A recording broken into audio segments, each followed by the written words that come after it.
Voilà. Donc, si tu constates, femme, un homme avec qui tu vis, ou bien qui décide de t'épouser, voilà, et tu commets des erreurs, cet homme ne dit rien, il te laisse à tes erreurs, sache qu'il n'est pas là pour ton bien. Car celui qui t'aime va te dire la vérité. Celui qui t'aime va te corriger. Celui qui t'aime va te donner de bons conseils. Et l'amour fait du bien. L'amour est le lien de la perfection.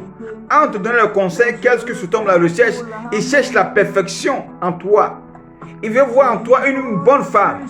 Il veut avoir en toi une femme correcte. Il veut avoir en toi une femme irréprochable.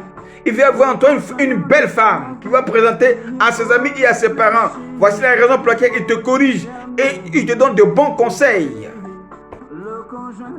Mais si tu remarques que cet homme-là, qui dit qu'il t'aime, il ne te donne pas de bons conseils, il te laisse avec le désordre, parce que beaucoup de femmes sont désordonnées.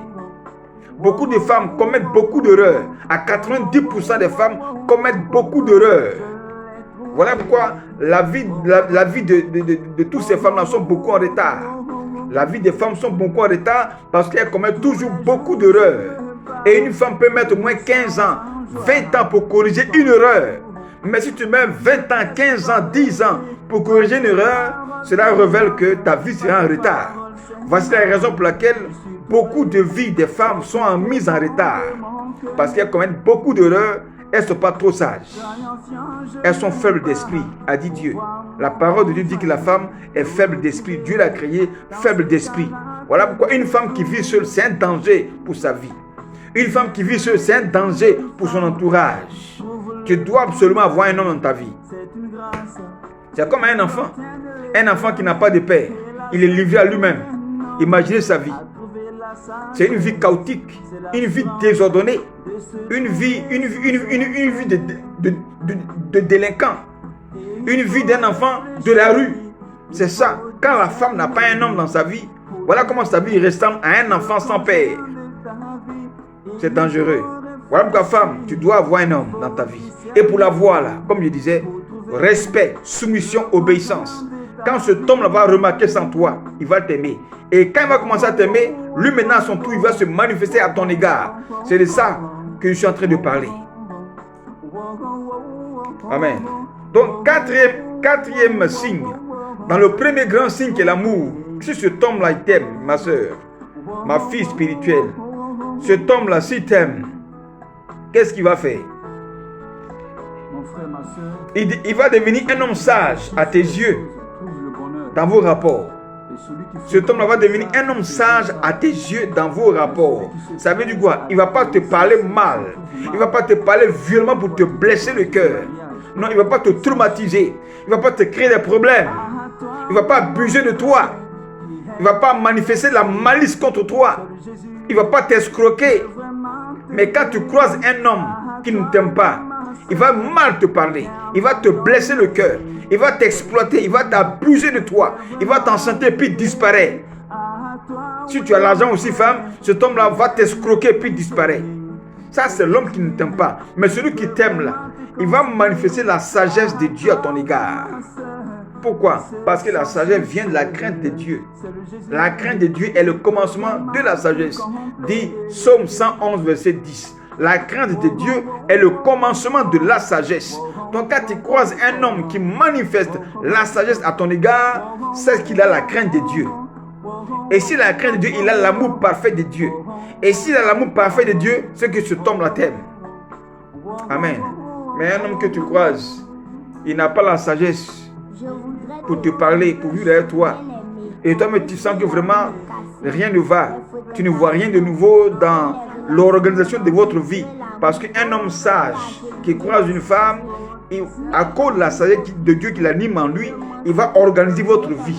En effet, il va concevoir des plannings, des plans d'avenir, des plans de votre mariage, des plans de vos enfants, des plans de maison, des plans de projet. Et puis il va te proposer ça. Et quand tu vas voir ça, tu vas donner ton accord, vous allez commencer à prier et Dieu va vous bénir.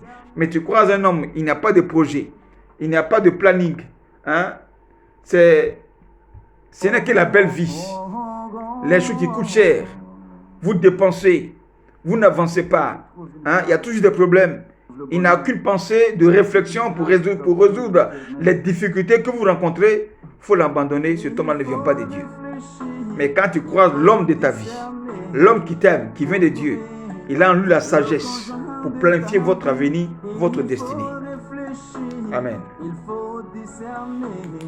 Sixième élément. Non, cinquième élément. Cinquième élément, bien aimé, dans le grand amour que cet homme-là va manifester à ton égard, qu'est-ce qu'il va faire? Cet homme-là, il aura en lui la crainte de Dieu pour être fidèle. Il aura en lui la crainte de Dieu pour être fidèle, femme. Mais quand tu croises un homme qui n'a pas la crainte de Dieu et qui parle de mariage avec toi, et parce qu'il n'a pas la crainte de Dieu, il est infidèle, il est adultère. Voilà, il devient un coureur de jupons. Voilà. Il abuse même de tes soeurs, de tes copines. En effet, il n'a pas la crainte de Dieu. Il vit dans le désordre, dans la cigarette, dans la boisson. Il sort quand il veut, il rentre quand il veut. Voilà, il commet beaucoup d'erreurs.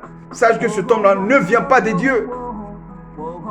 Parce que la vie qu'il va vivre va te démontrer qu'il vit dans le péché, il vit dans le désordre. Et ce n'est pas dans ce péché, dans ce désordre-là, que vous allez bâtir une vie, une destinée. Ce n'est pas possible. Mais quand tu croises un homme qui a la crainte de Dieu, qui aime la sainteté, qui aime la vérité, qui aime la pureté, qui aime aller à l'église, qui aime la prière, qui aime les choses spirituelles, voilà, qui n'est pas dans le désordre, qui aime les choses correctes, c'est que cet homme-là vient de Dieu. C'est un bon signe pour toi que tu as croisé un homme vraiment à épouser.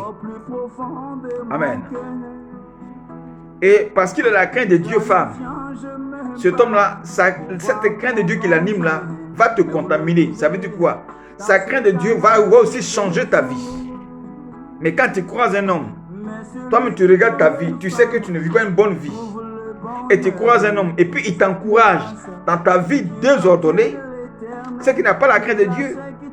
Parce que l'amour transforme et l'amour rend parfait.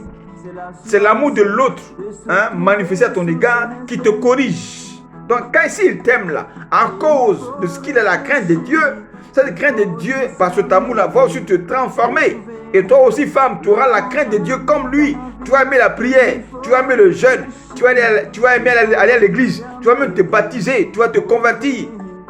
Et tu vas exceller spirituellement dans la crainte de Dieu. C'est que cet homme-là, il t'aime. Amen.